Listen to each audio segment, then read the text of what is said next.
সাবেকি মডেলের পুজো স্পেশাল একটি স্বস্তিক হার বানাতে চান? তাহলে অবশ্যই এই ভিডিওটা আপনার জন্য। নমস্কার সুপ্রিয় দর্শক, চলে এসেছি নতুন আরেকটি ভিডিও নিয়ে। আজ আমি আপনাদের সামনে একটি গামছা, কুলো এবং স্বস্তিক ও কড়ির সংমিশ্রণে একটি হার বানিয়ে দেখাবো।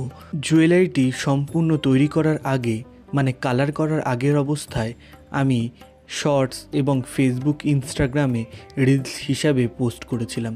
তখন অনেকেই এর সম্পূর্ণ ভিডিও আমার কাছে দেখতে চেয়েছিল, তাই তাড়াতাড়ি করেই আমি জন্য এই ভিডিওটি পোস্ট করলাম।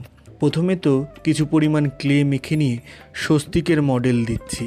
এই কাজটি যতটা সহজ এবং সিম্পল দেখতে, কাজটা কিন্তু করতে ততটাই কঠিন, কারণ এখানের একটু এবড়োখেবড়ো হয়ে গেলেই কিন্তু সৌন্দর্য একদম দেখাবে না। এবং তারপরে রয়েছে কালার করা, কারণ এখানে বেস কালারটি আমি আলাদা করব না, মানে কুলোর যেটি ন্যাচারাল কালার, মানে কুলোর যে বেতিটি আছে সেই ন্যাচারাল কালারটিকেই কিন্তু আমি এখানে ধরে রাখছি। তাই জন্য কালার করার সময়ও কিন্তু অনেক ঝুঁকির সম্মুখীন হতে হয়েছে। আমি এই জুয়েলারিটিকে অনেক বছর পরে রিক্রিয়েট করেছি। বেশ প্রথম দিকে যখন জুয়েলারিটা বানিয়েছিলাম তখন সবার কাছ থেকে অনেক ভালো রিভিউ পেয়েছিলাম। তারপরে এত বছর পর আবার এই জুয়েলারিটি বানাচ্ছি। সেই সময় কানেরটিতে আমি আর আলাদা করে স্বস্তিক ক্লে দিয়ে বানাইনি, কারণ তখন ক্লের কাজটি অতটি ভালোও পারতাম না। প্র্যাকটিস করতে করতেই সব কাজেরই অনেকটা উন্নতি হয়। আমি নিজেই ফিল করতে পারি আমার নিজের হাতের কাজের অনেকটি উন্নতি হয়। তাই যারা আমাকে কমেন্ট করে বা পার্সোনাল মেসেজ জিজ্ঞাসা করে যে দাদা হাতের কাজ ভালো কী করে করব, তাদেরকে বলবো তোমরাও প্র্যাকটিস করো। জুয়েলারি বানানোর জন্য র মেটেরিয়াল কোথায় পাবে? তার জন্য তো আমি আছি। যারা যারা জুয়েলারি র মেটেরিয়াল নিতে চাও তারা অবশ্যই আমার সঙ্গে যোগাযোগ করো। আমি ভিডিওর ডেসক্রিপশানে ইনস্টাগ্রাম এবং ফেসবুক আইডির লিঙ্ক দিয়ে রাখছি, তোমরা এসে আমাকে ইনবক্সে মেসেজ করো এবং জুয়েলারি অথবা জুয়েলারি র মেটেরিয়াল আমার থেকে কালেক্ট করে নাও। যারা যারা এখনও পর্যন্ত আমার কাছ থেকে জুয়েলারি অথবা জুয়েলারি র মেটেরিয়াল কালেক্ট করেছেন তারা জানে যে আমি অল ওভার ইন্ডিয়ায় হোম ডেলিভারি দেওয়ারও কিন্তু সুব্যবস্থা রেখেছি। কথায় কথায় জুয়েলারি কালারটিও কিন্তু সম্পূর্ণ হয়ে গেল।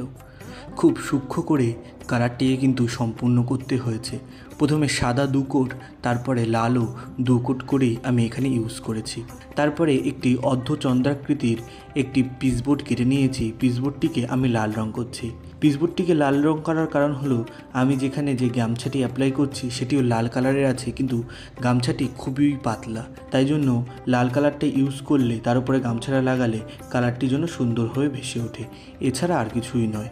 আপনারা একটু মোটা গামছা ইউজ করলে তাহলে এই স্টেপটি, মানে কালার করার স্টেপটি আপনারা স্কিপ করে যেতে পারেন, অসুবিধা হবে না। এরপরে আমি গামছাটিকে বাড়তি অংশগুলোকে কেটে নিলাম। তারপরে আস্তে আস্তে সাইড থেকে কেটে দিয়ে আঠা দিয়ে পিসবোর্ডটার সঙ্গে সুন্দর করে আলতো হাতে আমি এই গামছাটিকে অ্যাডজাস্ট করে নিলাম। এখানে আমি গামছার ডিজাইনটি মানে কুলোর সঙ্গে যেন খুব ভালো মানাচ্ছিল সেটির জন্য অ্যাপ্লাই করেছি। অন্য কোনো কালারের কাপড়ও কিন্তু আপনারা এখানে ইউজ করতে পারেন। এরপরে B7000 আঠাটি দিয়ে আমি এখানে পম লেসগুলো ইউজ করে নেব। এই পম লাল কালারের লেসটা লাগানোর পরে সৌন্দর্য যেন আরও কত গুণ বেড়ে গেল। আমি তারপরে টার্সেল নিজেই বানাই, সবসময় বলে থাকি, সেই টার্সেল এখানে অ্যাড করে নিচ্ছি। লাল কালারের সঙ্গে ম্যাচিং করে আমি লাল কালারে একটি টার্সেলই অ্যাড করেছি। আর জাম্পরিংয়ের ইউজ কিন্তু আমি এখানে করছি না, কারণ জাম্পরিং দিয়ে এইভাবে কড়ি গাঁথা যায় না। প্রথমে 2টি কড়ি এপাশ ওপাশ, তারপরে একটি সুতোর বল, মানে লাল কালারে একটি সুতোর বল দিয়ে আরও 2টি কড়ি এপাশ ওপাশ করে দিয়ে তারপরে টার্সেলটির সঙ্গে গিট্টু মেরে দিলেই কিন্তু আমাদের টার্সেলটি মানে সম্পূর্ণ হয়ে যাবে। এই একইভাবে আমি কিন্তু দুদিকের টার্সেলটি সম্পূর্ণ করে নিয়েছি। কড়ির এরকমভাবে ইউজটা করলে বেশ জুয়েলারিটির সৌন্দর্যটি অনেকটাই বেড়ে ওঠে। B7000 আঠা দিয়ে আরও একবার আমি যে বাড়তি সুতোগুলো ছিল সেইগুলোকে আটকে নিয়েছি। এরপরে আমি পুরো বেসটির ওপরে B7000 আঠা দিয়ে নিচ্ছি। তারপরে আমি এখানে একটি লাল কালারের কাপড় আগে থেকেই কেটে রেখেছিলাম, সেটিকে অ্যাড করে রাখলাম।